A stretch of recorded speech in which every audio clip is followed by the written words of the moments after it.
老公見我捲親呢個頭咧，都會問我：哇，你個頭做乜嘢啊？佢成日以為我戴咗假髮咯。唔好睇咩？我覺得幾好睇喎。今集咧我就會分享下我點樣夾呢個頭嘅。呢一支捲髮棒咧，其實喺好耐之前我去台灣旅行嗰陣時買㗎。咁一路都冇用到，係最近執屋咧就喺櫃度揾翻出嚟，咁就即刻試下佢。首先我會用大髮夾將頭髮分區，呢一隻髮夾咧係喺專業髮型用品嘅地方買嘅，係非常好用嘅。所謂嘅頭髮分區啦，我都係將頭髮分上下兩層啫，咁大概就係夾一個好似公主頭咁樣嘅角度就 OK 噶啦。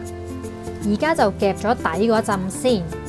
咁你見到咧就其實每個位咧我就大概停幾秒啦，因為我個髮質係比較受熱嘅。咁但係如果你嘅髮質係比較靚啊、好靚啊、好硬身嘅話咧，或者髮質非常之好咧，咁可能就要大概停10秒左右啦。呢一種捲度咧，睇落去啲頭髮好似好 soft 咁樣啦，同埋好復古啊！用呢支夾其實唔太難夾嘅，你只係一路夾一路跟翻啲紋理咧，咁就可以夾到好靚嘅捲度噶啦。但係由於我嘅頭髮髮質係真係比較傷、比較差嘅，咁所以髮尾咧會夾到好似有少少爆嘅情況，好旱咁樣咯，見到啲髮尾。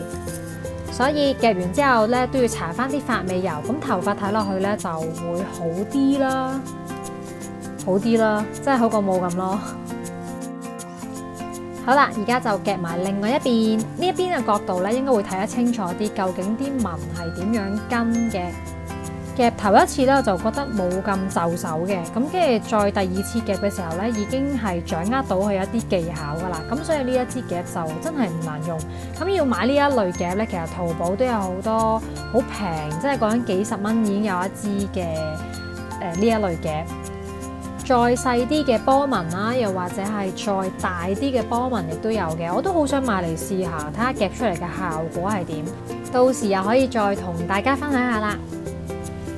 底嗰層就夾完啦，見到啲頭髮髮量咧，即刻多咗成倍啊！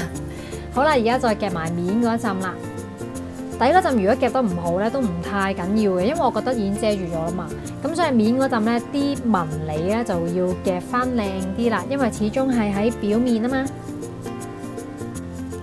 髮型呢一樣嘢咧，真係好奇妙嘅。平時有啲衫覺得襯得唔好睇咧，但係你轉個髮型咧，又會覺得忽然間好襯，同埋好突顯到嗰種 style 嘅喎。同埋轉個形象，自己心情都會唔同啲。你知啦，平時自己湊住兩個，真係要花啲時間幫自己扮下靚，平衡下自己心情，係咪先？如果你係媽咪嘅話，你應該明我講咩噶啦。有陣時真係會俾啲細路激到自己心理不平衡噶，要揾啲嘢去釋放、放鬆，令到自己開心啲，咁就減咗壓噶啦。話咁快就夾完啦，我哋又要下個 video 再見啦。我會繼續努力龜速咁更新嘅啦，拜拜。